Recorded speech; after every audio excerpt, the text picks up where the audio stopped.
मित्रों, आप सभी तो ये जानते ही होंगे कि हिंदू धर्म में साल में 4 नवरात्रि मनाई जाती है, जिनमें चैत्र और शारदीय नवरात्रि का काफी अधिक महत्व है। और आप सभी ने देखा होगा कि नवरात्रि के पहले दिन कलश स्थापन किया जाता है और फिर किसी मिट्टी के पात्र में जौ बोते हैं। लेकिन क्या आप जानते हैं कि नवरात्रि के पहले दिन जौ क्यों बोया जाता है? अगर नहीं तो इस वीडियो को अंत तक जरूर देखें। नमस्कार दोस्तों, द डिवाइन टेल्स पर आपका एक बार फिर से बहुत बहुत स्वागत है। मित्रों, ऐसा माना जाता है कि जौ बोने की परंपरा शाकंभरी देवी से जुड़ी हुई है, जिससे जुड़ी कथा का वर्णन दुर्गा सप्तशती से किया गया है। दुर्गा सप्तशती के 11वें अध्याय में वर्णित कथा के अनुसार देवी और देवताओं की स्तुति से प्रसन्न होने पर शाकंभरी देवी सभी देवी देवताओं से कहती है कि देवताओं, जब पृथ्वी पर 100 वर्षों के लिए वर्षा रुक जाएगी और पानी का अभाव हो जाएगा, उस समय मुनियों के स्तवन यानी स्तुति करने पर मैं पृथ्वी पर अयोनिजा रूप में प्रकट होंगी और अपने 100 नेत्रों से मुनियों को देखूंगी। अतः मनुष्य शताक्षी नाम से मेरा कीर्तन करेंगे। देवताओं, उस समय मैं अपने शरीर से उत्पन्न हुए शाकों द्वारा समस्त संसार का भरण पोषण करूंगी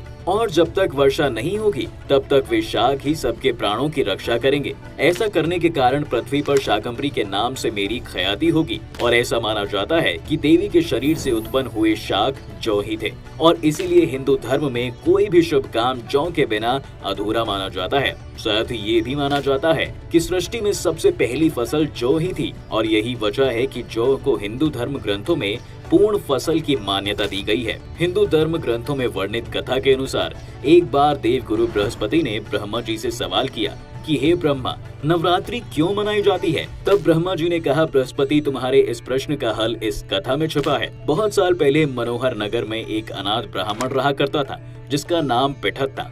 वह देवी दुर्गा का बहुत बड़ा भक्त हुआ करता था। युवा होने पर उसकी शादी हुई और फिर कुछ दिनों के बाद उसकी पत्नी ने एक कन्या को जन्म दिया, जिसका नाम सुमति रखा गया। जब उस कन्या को ज्ञान हुआ तो जब भी पिठत देवी दुर्गा की पूजा अर्चना करता, वह कन्या वहाँ बैठी रहती। लेकिन एक दिन वह कन्या देवी दुर्गा की पूजा में बैठने की बजाय अपनी सहेलियों संग खेलने चली गई। यह देख पिठत अपनी पुत्री पर क्रोधित हो गया और उसके पास जाकर कहने लगा, रे दुष्ट, आज तुमने माँ दुर्गा की पूजा क्यों नहीं की? इस अपराध के लिए मैं तेरी शादी एक कुष्ठ रोग से ग्रसित युवक से कर दूंगा। पिता की बातें सुनकर सुमति को बड़ा दुख हुआ, लेकिन वह अपने पिता से बोली, पिताजी, मैं आपकी पुत्री हूँ और आप जैसा चाहें वैसा कर सकते हैं। अगर मेरे भाग में कुष्ठ रोगी पति ही लिखा होगा तो मैं क्या कर सकती हूँ? क्योंकि जो इंसान जैसा कर्म करता है उसे वैसा ही फल प्राप्त होता है। क्योंकि कर्म करना मनुष्य के अधीन है पर फल देना ईश्वर के अधीन है।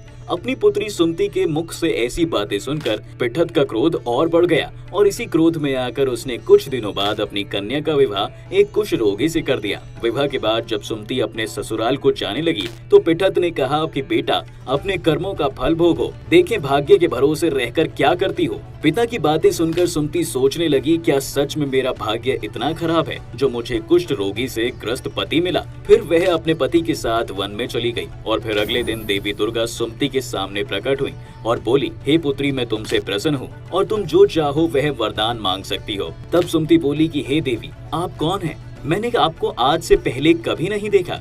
तब माँ दुर्गा बोली, हे पुत्री, मैं आदि शक्ति भगवती हूँ और मैं तुम्हारे पूर्व जन्म के पुण्य के प्रभाव से प्रसन्न हूँ। देवी दुर्गा की बातें सुनकर सुमति ने कहा, माँ, मैं पिछले जन्म में कौन थी? कृपया मुझे विस्तार से बताइए। देवी बोली, पुत्री, पिछले जन्म में तुम भील की पत्नी थी। एक दिन तुम्हारे पति ने चोरी की और सिपाहियों ने तुम दोनों को पकड़कर कारागार में बंद कर दिया। उन लोगों ने तुम दोनों को भोजन भी नहीं दिया। उस समय नवरात्र का दिन चल रहा था और तुम दोनों ने नवरात्र के दिनों में कुछ भी नहीं खाया और न ही जल पिया था, जिस कारण अनजाने में ही सही, लेकिन तुम्हारा 9 दिनों तक नवरात्र का व्रत हो गया और उसी व्रत के प्रभाव से प्रसन्न होकर मैं तुझे यहाँ वरदान देने आई हूँ।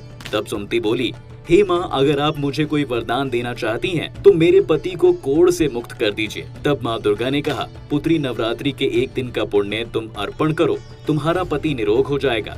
फिर सुमति ने ऐसा ही किया और उसका पति निरोग हो गया। यह देख सुमति देवी की स्तुति करने लगी। सुमति की बातें सुनकर देवी बहुत प्रसन्न हुई और फिर नवरात्र व्रत की विधि विस्तार से बताते हुए कहा, हे पुत्री, नवरात्र में 9 दिन तक विधि पूर्वक व्रत करना यदि दिन भर का व्रत न कर सके तो एक समय भोजन करें। विद्वान ब्राह्मणों से पूछकर घट स्थापन करें और महाकाली, महालक्ष्मी, महासरस्वती देवी की मूर्तियां स्थापित कर उनकी विधि विधान पूजा करें और पुष्पों से विधि पूर्वक अर्घ्य दें।